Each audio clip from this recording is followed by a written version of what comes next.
Hi folks, welcome to the Prepared Homestead. This is Travis. Thank you all for stopping by to watch. It's a little chilly this morning. First morning I've seen in, well, a long time that there was frost on the windshield. Had to warm the truck up this morning when I had to go run somewhere and get the ice off the windshield. Man, it's getting to that time of the year. It's also that time that we should be getting really ready, prepared, trained up. And my buddies over at ironsurvival.com can help you with that. They offer online training courses, CQB, home defense, farm, homestead defense type courses, and you can do it all in the comfort of your own home. No one is claiming that this is as good as in-person training, but a lot of times it's difficult to do in-person training. And so this is good for those that just can't get to it. And so you can go to ironsurvival.com. They're running a special right now to the end of the month. If you enter the promo code TPH 2023, you'll get 15% off of their online courses. And they're already really extremely reasonably priced. And they're not just a few videos. It's an entire online course that you can take, various different courses that you can take for different types of defense that, well, we may be facing sooner than you think. Of course, there's lots of stuff going on. Been talking about that quite a bit in the last few days. The whole world's been talking about it, right? And this whole issue over in the Middle East honestly looks like it's just going to keep getting bigger and bigger. Battle lines are definitely being drawn.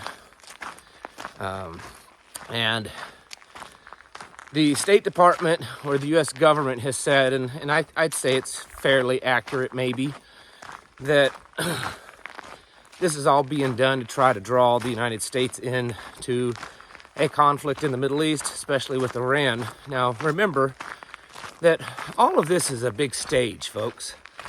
It's all a big stage to not necessarily draw different countries in and to start this war or that war, but to wrangle you in to their big global psyop to eventually completely revamp how this world is. And so we have to always remember that no matter what's going on, that's really the big end goal. More wars are being talked about. Of course, Ukraine and Russia has been going on for a while. They've been talking about for a while with Armenia and Azerbaijan or whatever. Well, now I believe it was the European Union or NATO or someone, I forget. If I could find it, I might put it up right about there. But they're warning that war is about to break out with Serbia, Kosovo, that whole region. So we're starting to really see I think a prophetic fulfillment of the wars and rumors of wars. They're just all over.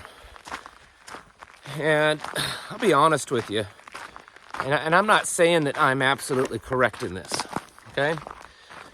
Please understand that when I say these things, I'm not making predictions, or I'm not saying that I'm the know-it-all in this. But I personally believe that we are in those end times, that we are watching those biblical prophecies being fulfilled. Now, I know that several, if not most of you, think the same way because I see the feedback. We have to remember, if that is true, there's not really it's not going to get any better. You know, yesterday my video title was something like, the evilness is only going to get worse. Had a few people kind of chuckle at that, like, well, so much for Travis being positive today. Don't consider it being pessimistic or negative. I think it's just recognizing the reality of the situation. That we are in those probably last birthing pains before things just kind of start tumbling off the cliff. That's why we have to take things seriously. And I know that many of you are saying, man, how much more serious can I take it? I don't know what else to do. I mean, I can't tell you exactly what to do because I don't know your personal situation. I was talking about this on my locals videos yesterday. That's the private member area if you want to be part of that. And I think we just have to come to a certain acceptance that these are the way things are, and that to get ourselves in kind of that battle ready mindset. And I'm not just talking about this kind of battle ready. I'm talking about this, and most importantly, your spiritual battle readiness. Putting on the full armor of God battle readiness. Because while there may be moments from here through the future of good things and good days and slow days in the news and stuff, I suspect overall we're just going to start seeing things continuing to spiral. And I don't want to sound like the Debbie Downer. I don't consider it being that. I think we just have to understand where we are, accept it, and start formulating plans to move forward. And those plans include your physical preparedness. Where are you? Where are you living? You know, I spoke of it yesterday, and it's just a buzz all over the internet of how big cities, or at least the intel, at least people are claiming the intel, is that big cities are in the target zone over the next weeks and months for something that's happened similar to what's happened in Israel. I've been telling you for years, come out of her, my people. Get out of these Babylonian wickedness-filled cities. Get out of them. Even if you have to make some kind of sacrifice, you know. No one's saying that, well, you know, if you make your move right and selling your house and moving your job and all your money, you could end up really just making bank by moving out to the country. You may not. You may end up losing some money. You may end up having to downsize, sell your car and your truck and your bass boat and your 15 TVs and your 10 cell phones. And you probably should do that stuff anyways. You don't need it. Get rid of that stuff, downsize. You'd be surprised how little you can live on out in places like this if you really try. And when we see the stuff that's going on and hear the reports of what is likely to start happening in a lot of these cities, isn't it worth it to downsize and maybe, you know, maybe lose a little just to find a much higher rate of safety? So we've got to be doing that. You need to be stocking up. If you, over the next, you know, this week, next week, the week after, within a short amount of time, if you have any extra cash on hand, I would be focusing on ammunition. I would be focusing on non-perishable food, or food that has a decent shelf life, 5+ year shelf life. Most anything, canned foods and dry goods and that kind of stuff qualify for that.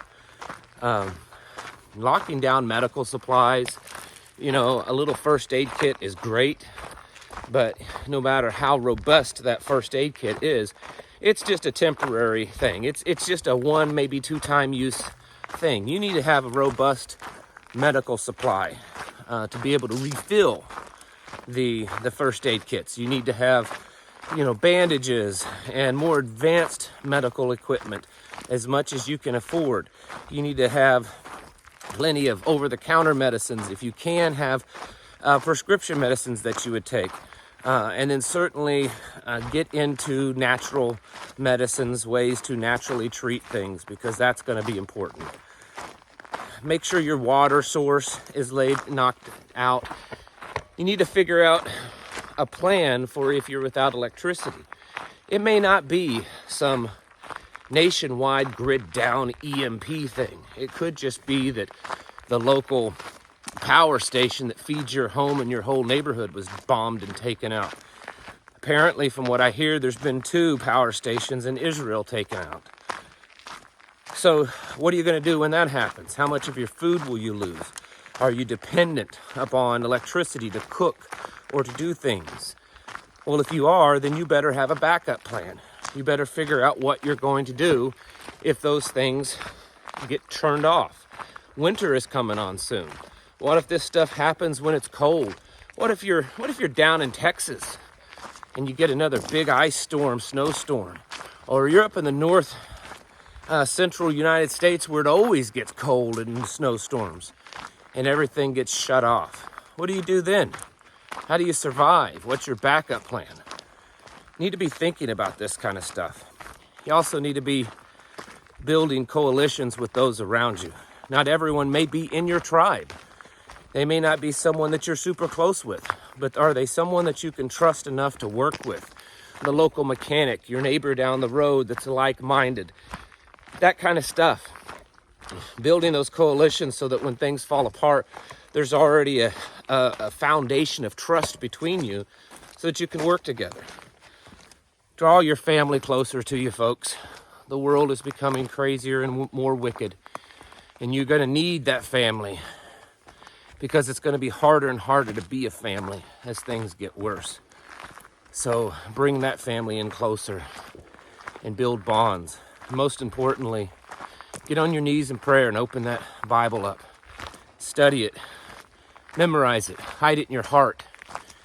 Because you're going to need that spiritual connection. Because everything that you're seeing happen, well, it's also spiritual warfare. This is all just a physical manifestation of it. You need to be doing these things, folks. Because it's just getting worse. And that's not being, oh, fear porn, oh, negative Nancy, oh, doomsdayer. It's just how it is. And we gotta get ready for it so that we can endure to the end. Get your houses in order, folks. Prepare yourselves mentally, physically, and spiritually. Thanks for watching. I'll catch you in the next video.